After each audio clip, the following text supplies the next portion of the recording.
But these days I hear it takes up to 2 months before that money returns.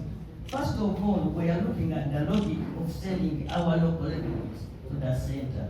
It was then that Parliament, led by yourself and our Shadow Minister for Local Government, moved the motion urging government to stay off the local revenues and leave the local finances to local governments for proper management of their affairs.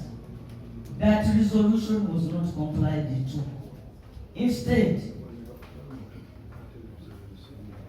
of keeping that money, as they were saying that they wanted to have a reflection of those funds within their finances so that they could be reflected in the national budget.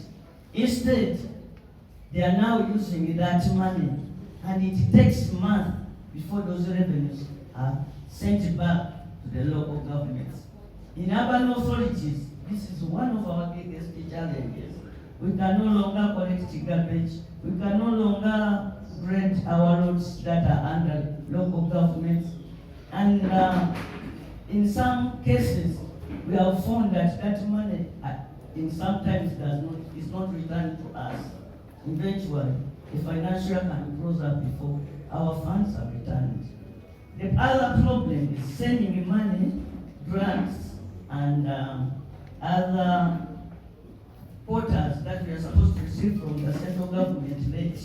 Yet we are supposed to comply with the strict procurement process.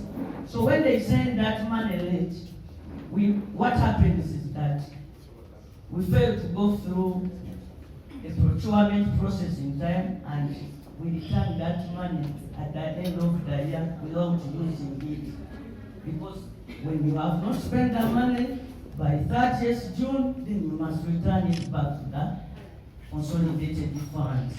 Yet the money was sent late. The other problem, and those problems are found everywhere. In Mukono here, we have a self-set trap. Self-set trap, and the district is almost collapsing. We don't have teachers in schools. We don't have medical workers in our health centers. The local governments, like Mukono Municipality, for example, we are operating with 5% of the required number of civil servants because the government at the district here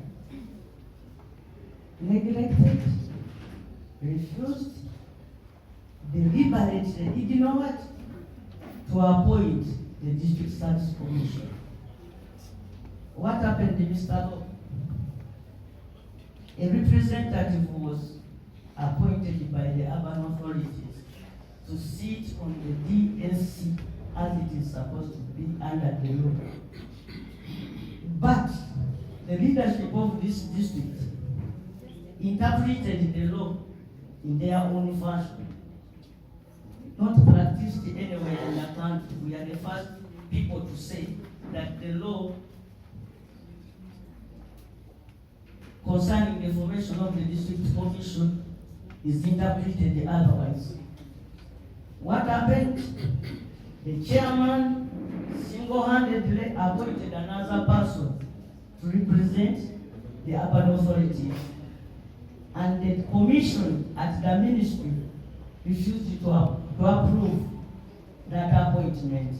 Since then, we have been playing hide and seek here until the last council, when we sat first of all as NUP caucus, and we agreed with the chairman, and he made a commitment in writing that he will give this council a district service commission by 15th of June. However, Mr. Locke, as we approach the 15th of June, the sign is now clear that the chairman is no longer interested even in that position that was gained through a consensus building.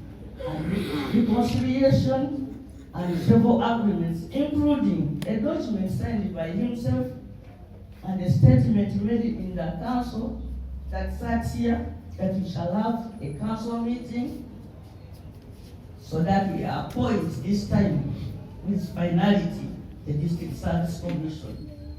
So far I've heard that the day which is supposed to sit before the council has not sat, and it has not sat because the chairman has refused to convene it. So, why I call it a self-set trap? One, we don't have workers in that district. Two, we were supposed to get funds from the World Bank, but the World Bank has strictly, for example, money for roads, instructed all districts that are going to benefit from those funds that they must have a fully constituted civil service organized structure. Mostly the engineer. The district engineer here is not a certified engineer. At the municipal, our engineer is just in an acting capacity and is also not a certified engineer. But we cannot appoint them because we don't have a district service commission. And we are going to lose about Mukono Municipality, 13 billion shillings, Mukono District, another 6 billion shillings, and we don't know why this sick, hide and seek. I don't know.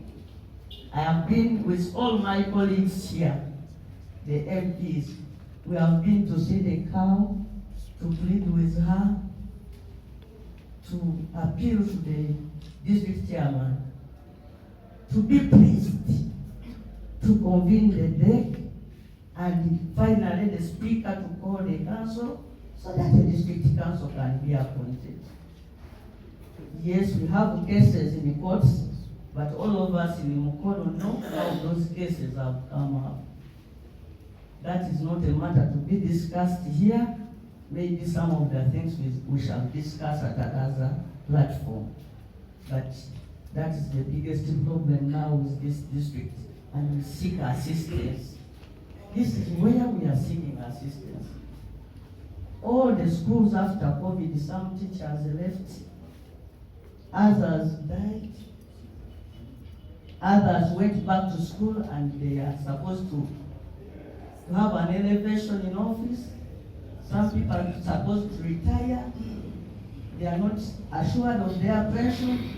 Just other officers erred, and they are supposed to be taken to the District Service Commission for disciplinary action. All that is now at a standstill, and for lack of the District Service Commission, this whole district of Mukono is at a standstill.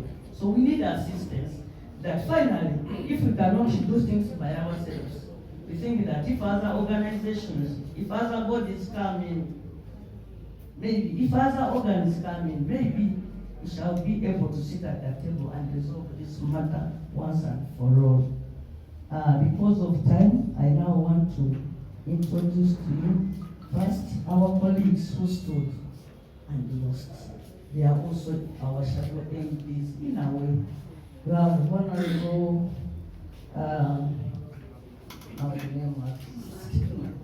Merabu. She stood as the woman MP, and she lost it to NUP.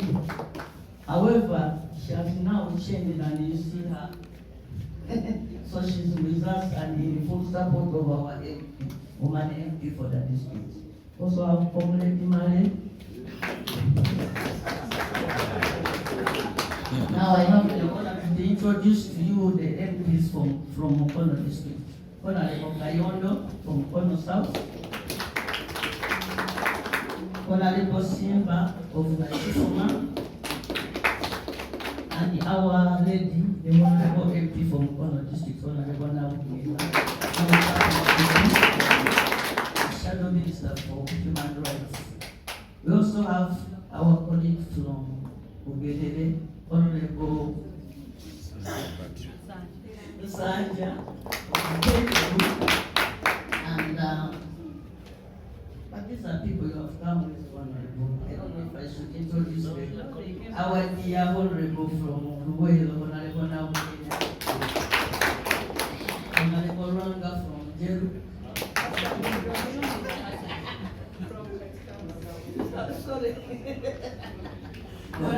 Chirumira from Katikam.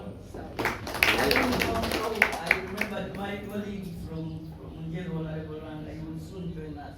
He's going to join us. That is all, Mr. Chairman. Thank you very much for coming.